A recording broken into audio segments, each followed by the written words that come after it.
नमस्कार। आज आपकी class BPT second year paper philosophy of योग और उसके अंतर्गत आज हम लोग ज्ञान योग के बारे में पढ़ेंगे।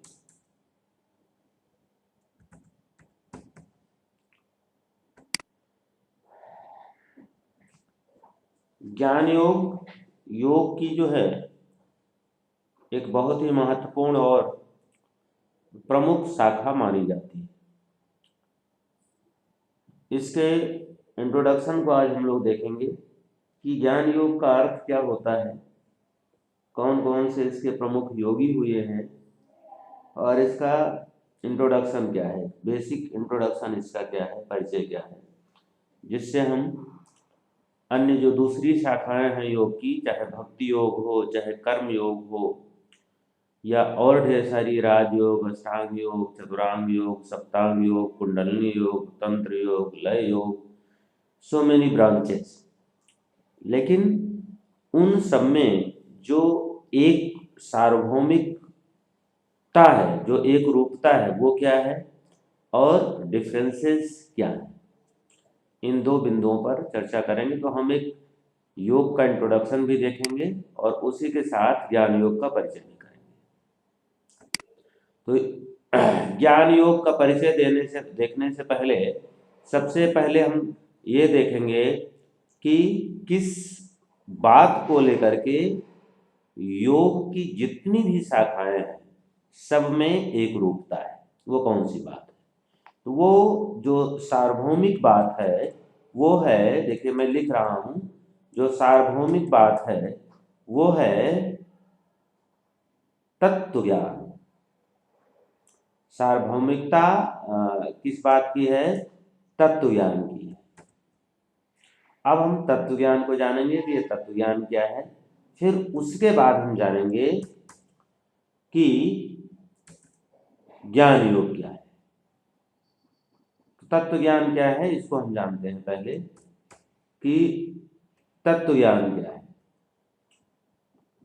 तत्व ज्ञान का अर्थ होता है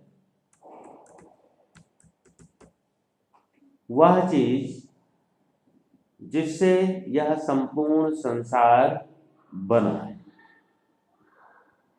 या जो दृश्यगम चीज है जो हमें दिखाई पड़ रही है और जो दिखाई नहीं पड़ रही है, इसके पीछे मूल कारण क्या है। जो मूल कारण है या जिससे मिल करके या जिसके द्वारा इस सृष्टि का निर्माण हुआ है, सारे तत्वों का निर्माण हुआ है, उसे ही तत्व कहा जाता है और उसका ज्ञान ही तत्व ज्ञान कहलाता है। एक बार फिर से ध्यान से सुने। कोई भी चीज होती है, कोई भी कार्य होता है तो उसका कुछ ना कुछ कारण होता है। इस संसार का कारण क्या है, इस जगत का कारण क्या है, इस जगत में कुल कितने मूल कारण है, उसको जानने का जो प्रयास किया जाता है उसको दर्शन की भाषा में बोलते हैं मेटाफिजिक्स, तत्व मीमांसा। मेटाफिजिक्स या तत्व मीमांसा। तो ये मेटाफिजिक्स या तत्व मीमांसा जो है वही, उसके माध्यम से हमें ये पता चलता है कि इस सृष्टि का मूल कारण क्या है, जिससे संपूर्ण सृष्टि का निर्माण हुआ है, संपूर्ण सृष्टि का उत्पादन हुआ है, संपूर्ण सृष्टि का नियंता कौन है। तो वो कितने हैं? तो अलग अलग संप्रदाय के अनुसार उनकी संख्या, उनके स्वभाव, उनके कार्य, इन सब पे अंतर हो सकता है, लेकिन जो एक सार्वभौमिकता है कि उसी को सबने कहा है तत्व, और उस तत्व का ज्ञान ही योग है। उस तत्व का ज्ञान ही योग है। आप लोगों को इससे संबंधित जो भी क्वेश्चन उठ रहे होंगे उनको सबको नोट करते चलिएगा। अभी लास्ट में हम क्वेश्चन को डिस्कस करेंगे, क्योंकि अगर आप ये आज का ये लेक्चर आप ध्यान से सुनेंगे तो योग का जो बेसिक कॉन्सेप्ट है वो आपकी समझ में आ जाएगा और उसके आधार पे आप सारे योग के संप्रदाय, क्योंकि इसमें आप योग के संप्रदाय ही पढ़ोगे, योग की विभिन्न शाखाएं हैं, भक्ति योग है, कर्म योग है, ज्ञान योग है, अष्टांग योग है, फिर एक का दूसरे से उसकी तुलना है। तो तुलना किस चीज की होती है और एक रूपता क्या किस चीज की होती है, यही इसमें जानना है।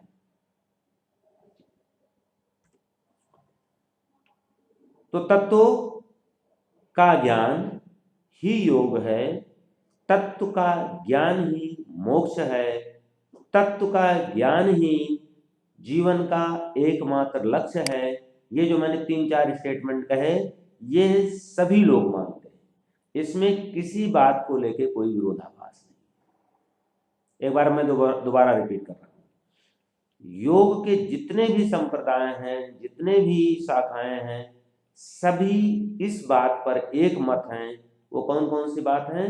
तत्व का ज्ञान ही योग है, तत्व का ज्ञान ही मोक्ष है, तत्व ज्ञान ही एकमात्र साधन है मोक्ष का, तत्व का ज्ञान ही एकमात्र लक्ष्य है जीवन का। ये जितने स्टेटमेंट मैंने आपको दिए, इस स्टेटमेंट में किसी भी दर्शन के अंतर्गत जो वैदिक दर्शन है उनमें कोई विरोधाभास नहीं। एकमात्र चार्वाक दर्शन इस बात को नहीं मानता है, वह केवल यथार्थ और वास्तविक जो सामने दिखाई पड़ रहा है जीवन, उसी को मानता है और इंद्रिय अनुभव को ही यथार्थ ज्ञान मानता है। उसके अतिरिक्त आप अन्य सभी मानते हैं। तो पहली बात हो गई सार्वभौमिकता की। अब यहीं से दूसरा प्रश्न उठता है कि फिर तत्व है क्या? दूसरा प्रश्न यहीं से उत्पन्न होता है कि तत्व क्या है, जिसका ज्ञान से सारी समस्या हल हो जानी है, वो तत्व क्या है? तो अब इस प्रश्न का जो उत्तर है वो सबने अलग अलग दिया है। तत्व क्या है, इस प्रश्न का उत्तर सबने अलग अलग दिया है। किसी के अनुसार तत्व कुछ है, किसी के अनुसार कुछ है, किसी के अनुसार कुछ है। इस बात को लेकर के एक रूपता नहीं है, इस बात को लेकर के विरोधाभास है। तत्व ज्ञान क्या है, इस बात को लेकर विरोधाभास है। और दूसरा, तत्व ज्ञान का ज्ञान होगा कैसे, यानी तत्व ज्ञान का साधन क्या है। ये दो मूल जो प्रश्न हैं, इन प्रश्नों को लेकर के विरोधाभास है। तो पहला प्रश्न उत्पन्न हुआ, क्वेश्चन नंबर 1, कि तत्व क्या है। दूसरा प्रश्न, तत्व का ज्ञान कैसे हो, तत्व का ज्ञान कैसे हो।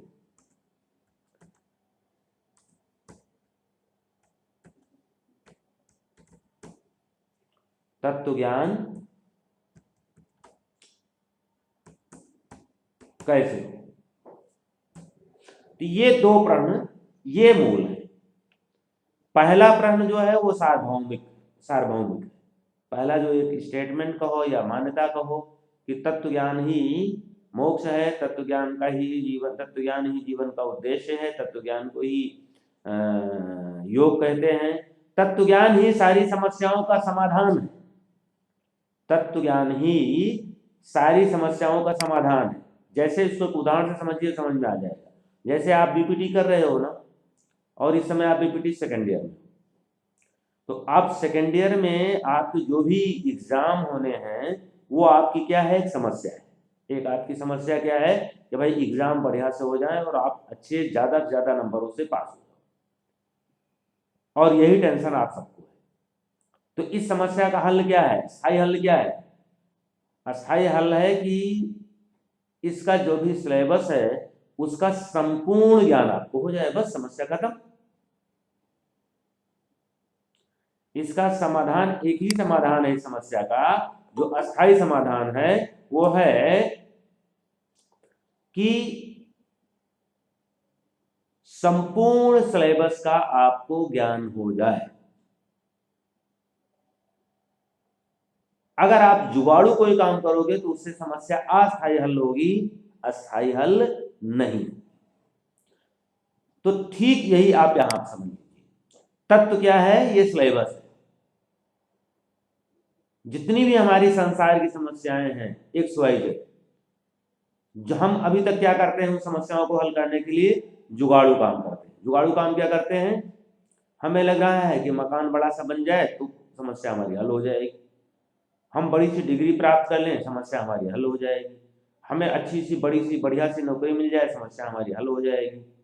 ये दर्द हो रहा है पेट में तो ये ऑपरेशन करा दें, गाल ब्लैडर स्टोन हो गया तो ऑपरेशन करा दें, या गाल ब्लैडर को ही हटा दें, समस्या हल हो जाएगी। तो ये जो हम समस्या हल कर रहे हैं क्या है, ये सब जुगाड़ू का। जैसे आप बढ़िया से नंबर पास करने के लिए जो भी दूसरी चीजें करती है वो सब क्या है करते हैं, वो सब क्या है, वो जुगाड़ू काम। उससे थोड़ा थोड़ा काम बनता है लेकिन अस्थायी समाधान नहीं होता है। लेकिन अगर किसी को पूरा सिलेबस कंठस्थ हो जाए, उसका पूरा ज्ञान हो जाए, तो उसकी समस्या का क्या हुआ, अस्थायी हल हो गया। चाहे जो क्वेश्चन पूछा जाए, चाहे जब पूछा जाए, मौखिक पूछा जाए, ओरल पूछा जाए, लिखित पूछा जाए, ऑब्जेक्टिव पूछा जाए, डिस्क्रिप्टिव पूछा जाए, देयर इज नो प्रॉब्लम, कोई समस्या नहीं। समस्या का कारण क्या है, समस्या का एकमात्र कारण है ज्ञान ना होना। समस्या का एकमात्र कारण, अगर हमें इसका अस्थायी समाधान चाहिए तो एक ही उपाय है, और वह उपाय है कि हम सिलेबस को पूरी तरह से तैयार कर लें। इसी बात को सार्वभौमिकता मिली कि भाई जो तत्व ज्ञान है ये अगर हो जाए, क्योंकि तत्व ज्ञान क्या है, यही सिलेबस, इसी से सारी समस्याएं हो रही हैं। इसी से मीन्स इसका ज्ञान न होने के कारण, जैसे आपको पाठ्यक्रम का ज्ञान न होने के कारण सारी समस्याएं हो रही हैं, ठीक उसी प्रकार तत्व ज्ञान न होने के कारण सारी समस्याएं हो रही हैं। तो अगर तत्व ज्ञान हो जाए तो सारी समस्याएं हल हो जाएंगी। तो अब ये सिलेबस क्या है, योग रूपी, मोक्ष रूपी, सारी समस्याओं के निराकरण रूपी समस्या का पाठ्यक्रम क्या है, सिलेबस क्या है, ये प्रश्न उत्पन्न होता है। पहला प्रश्न तत्व क्या है, और दूसरा प्रश्न तत्व ज्ञान फिर हो कैसे, कैसे उसको याद किया जाए, कैसे उसको कंप्लीट किया जाए, ये दो प्रश्न। तो पहला क्या है, तत्व क्या है, इस बात को लेकर के सारे संप्रदायों की अपनी अपनी मान्यता है, अपना अपना उनका पाठ्यक्रम है। इस बात को लेकर के विरोधाभास है। जैसे भले आप बीपीटी कर रहे हो, लेकिन बीपीटी अगर देश में तमाम इंस्टीट्यूट चलाते हैं तो उनके सिलेबस को लेकर के कुछ सिमिलरिटी और कुछ न कुछ अंतर जरूर होगा, लेकिन उनका वहां, अगर वहां जहां से जो कर रहा है वहां से उसकी समस्या तभी हल होगी जब वो वहां का सिलेबस तैयार करे, दूसरी जगह की सिलेबस से समस्या नहीं हल होगी। ठीक उसी प्रकार जितने भी योग के संप्रदाय हैं या जितने भी दर्शन हैं, सब ने इस तत्व को अपने अपने तरीके से आइडेंटिफाई किया है। कोई क्या कहता है कि तत्व ये है, कोई कहता है वो है, कोई कहता है नहीं तत्व एक है, कोई कहता नहीं तत्व अनेक है, कोई कहता है तत्व जो है जड़ है, कोई कहता है तत्व जड़ चेतन दोनों है। तो इस बात को लेकर के सारे दर्शनों में, सारे युग के संप्रदायों में विरोधाभास है, सिमिलरिटी नहीं है, भिन्नता भी है और कहीं कहीं विरोधाभास है। दूसरा साधन, दूसरा प्रश्न क्या है कि भाई उस तत्व का ज्ञान कैसे हो, तो तत्व ज्ञान करने की जो प्रक्रिया है इसमें भी डिफरेंस है। तो साधन तो सदैव डिफरेंसेस साधनों में हुआ है भाई, जैसे आपके सिलेबस है, कैसे ज्ञान हो इस सिलेबस का हो, उसके तमाम रास्ते हैं। इसी को मैंने पहली क्लास में पढ़ाया था कि साधन जो होते हैं वो तमाम, साधनों की संख्या एक नहीं होती। तो ये जो तत्व ज्ञान है ये स्टेज का नाम है, और ये तत्व क्या है, ये है तत्व सबके अनुसार अलग अलग हैं, और इस तत्व का ज्ञान कैसे होगा इसके साधन को कहा गया है। और ये साधनों में भी ढेर सारी मान्यताएं हैं, और हर परिस्थिति के लिए, हर संप्रदाय के लिए अपने अलग अलग साधन बताए। साधनों की संख्या तमाम है जिनके माध्यम से हम तत्व का ज्ञान प्राप्त करते हैं। जैसे मैं उदाहरण ले रहा था, मान लीजिए आपके हम सिलेबस की बात करें तो सिलेबस का कंप्लीट ज्ञान कैसे होगा, तमाम तरीके हैं, अध्ययन करके, टीचर से पढ़ करके, रिवाइज करके, नोट्स बना करके, अपने साथ के स्टूडेंट की मदद लेकर के, यूट्यूब पे उसके लेक्चर को सुन करके, कितने साधन, तमाम साधन है। किसी भी रास्ते से आप उसका ज्ञान प्राप्त कर सकते हो। ठीक यही बात यहाँ पर। अब ये जो मैंने शुरू के 3 पॉइंट डिस्कस किए कि सार्वभौमिकता किस बात पे है, तत्व ज्ञान को लेकर के, यानी तत्व ज्ञान ही योग की अवस्था है और यही सारी समस्याओं का हल है। दूसरे फिर उसके बाद दो प्रश्न उत्पन्न किए, तत्व क्या है और तत्व ज्ञान कैसे होगा, इस बात को लेकर के अलग अलग संप्रदायों में एक रूपता नहीं है, कहीं कहीं विरोधाभास है और विभिन्नता तो सब जगह है। तो भिन्नताएं और विरोधाभास दोनों स्थितियां देखने को मिलती हैं। अब आकर के इसी बात को अब हम ज्ञान योग के परिप्रेक्ष्य में देखेंगे कि एक शाखा है जिस शाखा का नाम है ज्ञान योग। किसकी शाखा है? योग की शाखा। इसका क्या कहना है, इसको अब हम यहां पर देखेंगे। तो ज्ञान योग शाखा का तत्व के बारे में क्या कहना है, बिल्कुल स्ट्रेट टू द पॉइंट एक ही बात कहनी है। तत्व एक है, केवल एक तत्व है, उसकी संख्या एक है, उसके अतिरिक्त और कुछ नहीं है और उसका नाम है ब्रह्म। ब्रह्म ही एकमात्र सत्ता है, ब्रह्म ही एकमात्र तत्व है और उस ब्रह्म का जब तक ज्ञान नहीं होगा तब तक सारी समस्याओं का स्थायी समाधान नहीं हो सकता है। वह ब्रह्म ज्ञान ही योग है, उस ब्रह्म का ज्ञान होना ही योग है। ब्रह्म ज्ञान ही तत्व ज्ञान है, ब्रह्म ज्ञान ही सारी समस्याओं का निराकरण है। ये बिल्कुल straightforward to the point statement है ज्ञान योग। नंबर 1। नंबर 2, जो ब्रह्म है वही आत्मा है। आत्मा और ब्रह्म दोनों में कोई भेद नहीं। जो ब्रह्म है वही आत्मा है और जो आत्मा है वही ब्रह्म है, दोनों में कोई भेद नहीं। आप लोग समय से ज्वाइन कर लिया करो ना, इससे क्लास डिस्टर्ब होती है। तो जो ब्रह्म है वही तत्व है और वही एकमात्र सत्ता है और वही सत्य है। उसके अतिरिक्त जितना कुछ भी आपको दिखाई पड़ रहा है, अनुभव हो रहा है, वह असत है। इसलिए ज्ञान योग के जो क्रोधा हुए हैं, सबसे प्रमुख व्यक्ति माने जाते हैं, उनका नाम है आचार्य शंकर या शंकराचार्य। उनके 2-3 स्टेटमेंट जो बहुत ही मुख्य और आधारभूत ज्ञान योग के स्टेटमेंट हैं, जैसे कि वो कहते हैं ब्रह्म सत्यम जगत मिथ्या। एकमात्र ब्रह्म की सत्ता ही है, उसके अतिरिक्त जो भी है वो सब मिथ्या है। यद्यपि उन्होंने ज्ञान के 3 स्तर बताए हैं और ज्ञान के 3 स्तरों को उन्होंने पारमार्थिक सत्ता, व्यवहारिक सत्ता और आभासिक सत्ता, 3 नाम से उन्होंने उसके नाम बताए हैं। 3 स्तर पे डिवाइड किया है और उसमें से जो आभासिक सत्ता है उसका खंडन हो जाता है व्यवहारिक सत्ता से और जो पारमार्थिक सत्ता है उस सत्ता से खंडन हो जाता है व्यवहारिक सत्ता का। लेकिन पारमार्थिक सत्ता का ज्ञान या पारमार्थिक सत्ता का खंडन कभी नहीं होता है। तो पारमार्थिक सत्ता कौन है? पारमार्थिक सत्ता ब्रह्म का ज्ञान ही है, वो ब्रह्म ही पारमार्थिक सत्ता है। तो 2 बातें यहाँ स्पष्ट हो रही हैं। पहली बात क्या स्पष्ट हो रही है कि जो ब्रह्म है वही एकमात्र तत्व है, उसी का अस्तित्व है, वही एकमात्र सत्ता है, उसके अलावा सब असत है। और जो सोल है, जो आत्मा है, और वही ब्रह्म है। ब्रह्म और आत्मा में कोई भेद नहीं, दोनों एक ही हैं। इसलिए ब्रह्म का ज्ञान बराबर तत्व ज्ञान, ब्रह्म का ज्ञान बराबर आत्मज्ञान, आत्मज्ञान ब्रह्म ज्ञान, आत्मज्ञान ब्रह्म ज्ञान, दोनों एक ही चीज है। तो इस प्रकार आत्मज्ञान या आत्म साक्षात्कार या ब्रह्म ज्ञान या तत्व ज्ञान, यह एक ही बातें हैं जिसको अलग अलग तरीके से कही जाती है।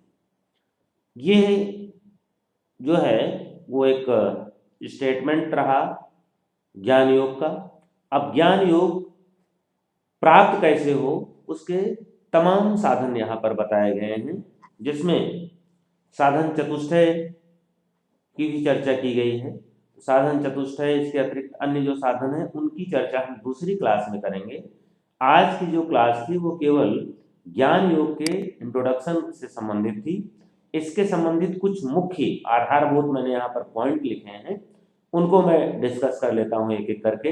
लेकिन इसके पहले जो 3 बातें डिस्कस की गई, तत्व ज्ञान क्या है और तत्व ज्ञान कैसे हो, यह आधारभूत सिद्धांत हैं योग के और योग से संबंधित शाखाओं के, जिसमें तत्व ज्ञान ही इस समस्या का, दुख रूपी समस्या का, संसार रूपी समस्या का, संसार की समस्त समस्या का एकमात्र स्थायी निदान है। इस बात को लेकर किसी भी संप्रदाय में कोई विरोधाभास नहीं है।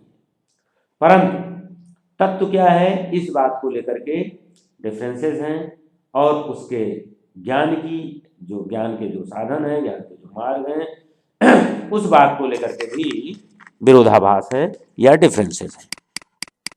अब इसके एक एक पॉइंट्स को देखते हैं। ज्ञान योग का अर्थ है स्वयं के मूल स्वरूप का यथार्थ ज्ञान।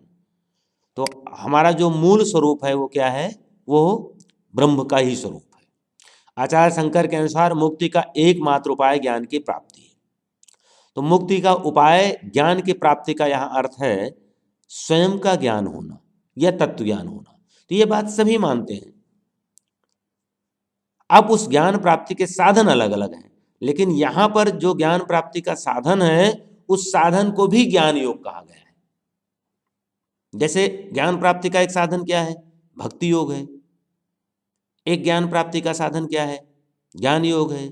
एक ज्ञान प्राप्ति का साधन क्या है, कर्म योग है। एक ज्ञान प्राप्ति का साधन क्या है, अष्टांग योग है। एक ज्ञान प्राप्ति का साधन क्या है, राजयोग है, हठ योग है। तो जितने भी योग की ब्रांचेज हैं सब में योग ही प्राप्त, ज्ञान ही प्राप्त होता है। लेकिन यहाँ पर जो साधन का नाम है और ज्ञान दोनों एक है, इसलिए लोगों को ये भ्रम होता है कि ज्ञान योग और ज्ञान दोनों शायद अलग अलग चीजें हैं, और दोनों अलग अलग हैं भी। इस बात को लेकर के डॉक्टर सर्वपल्ली राधाकृष्णन ने श्रीमद् भगवत गीता की कमेंट्री में स्पष्ट किया है। क्योंकि लोगों में कुछ लोगों को मानना है कि राजयोग श्रेष्ठ है, कोई कहता है भक्ति योग श्रेष्ठ है, कोई कहता है ज्ञान योग श्रेष्ठ है। इस संदर्भ को लेकर के डॉक्टर सर्वपल्ली राधाकृष्णन ने स्पष्ट किया है कि मार्ग सब अपने आप में उपयुक्त हैं। कोई मार्ग ना अच्छा है ना कोई मार्ग खराब है, सब अच्छे हैं। और जिस व्यक्ति की मनोभूमि उसके अनुकूल नहीं तो उसके लिए वो मार्ग अनुपयुक्त है। वहां पर उन्होंने भक्ति योग, ज्ञान योग और कर्म योग इस संदर्भ में अपना स्टेटमेंट दिया है। क्योंकि ज्ञान मार्गी कहते हैं ज्ञान मार्ग श्रेष्ठ है, भक्त मार्ग वाले लोग कहते हैं भक्ति का मार्ग श्रेष्ठ है, और कर्म योग के लोग कहते हैं कर्म मार्ग श्रेष्ठ है।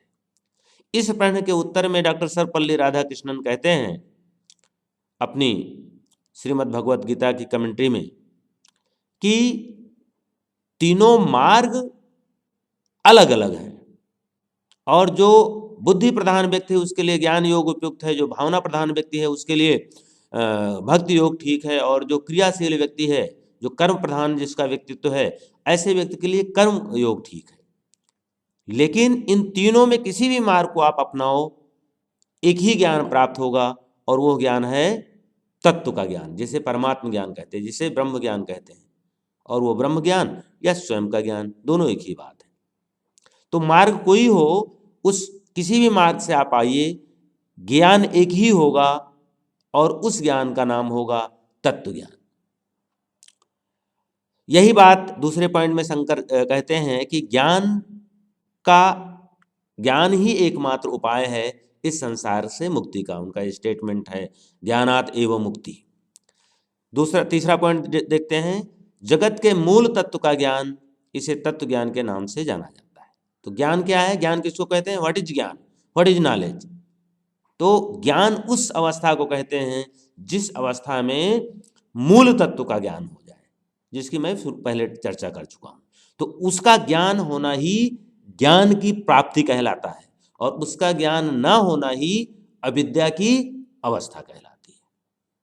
चौथा पॉइंट देखिए, ज्ञानाग्नि सर्वकर्माणि भस्मात् कुरुते तथा, जिस प्रकार अग्नि जब प्रज्वलित होती है तो उसकी उष्णता से, उसके ताप से, उसकी गर्मी से ईंधन भस्मीभूत हो जाते हैं, भस्म में परिवर्तित हो जाते हैं।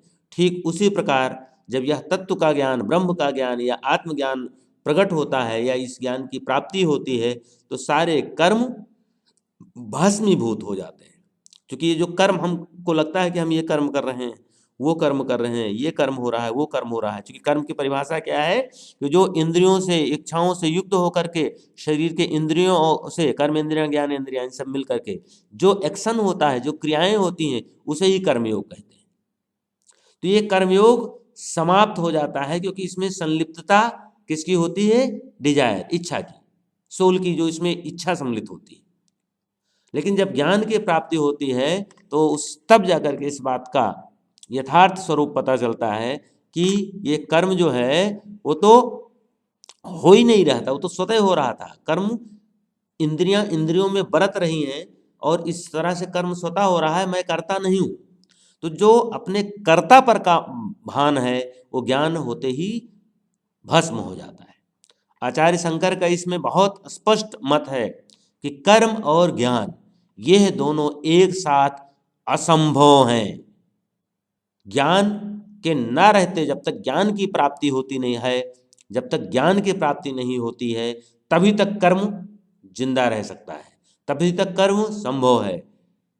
लेकिन जैसे ही ज्ञान प्राप्त होगा, जैसे ही ज्ञान प्रकट होगा, कर्म भस्म हो जाएगा, कर्म नष्ट हो जाएगा, क्योंकि कर्म ज्ञान के साथ रह ही नहीं सकता।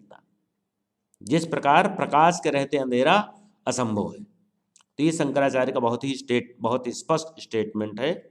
आत्मा और ब्रह्म दोनों में कोई भेद नहीं है, इसके तमाम स्टेटमेंट है। अहम ब्रह्मास्मि, स्यो अहम, सच्चिदानंदो अहम, तत्वमसि, मैं वही हूँ जो तत्व है, या मैं ही तत्व के रूप में हूँ। तो इस प्रकार के जो स्टेटमेंट वेदांत दर्शन में शंकराचार्य के हैं, वैदिक दर्शन में शंकराचार्य के हैं, उपनिषदों में शंकराचार्य ने इसको और स्पष्ट किया है, जिसका एक ही मतलब है कि ब्रह्म और आत्मा दोनों एक ही हैं। आत्मा और ब्रह्म में कोई भेद नहीं है।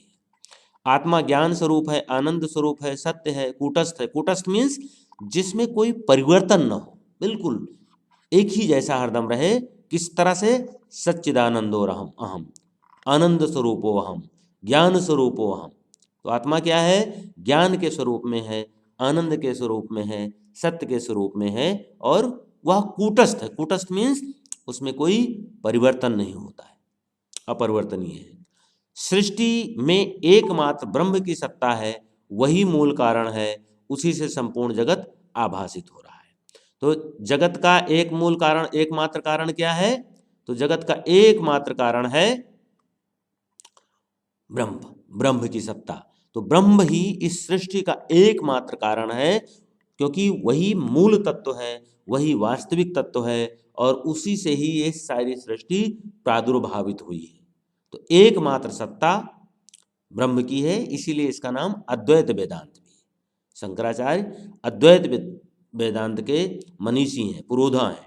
अद्वैत वेदांत का शाब्दिक अर्थ क्या हुआ? अद्वैत माने दो नहीं, एक, केवल एकमात्र सत्ता है, और वह सत्ता किसकी है? वह ब्रह्म की सत्ता है। तो उसी एकमात्र सत्ता का ज्ञान ही योग है, और उसी एकमात्र सत्ता का जब यथार्थ रूप में ज्ञान हो जाए, अनुभव के रूप में ज्ञान हो जाए, तो वह अवस्था क्या कहलाती है? ज्ञान योग की अवस्था कहलाती है। ब्रह्म का ज्ञान ही स्वयं का ज्ञान है, आत्म साक्षात्कार है, और मुक्ति का एकमात्र उपाय है।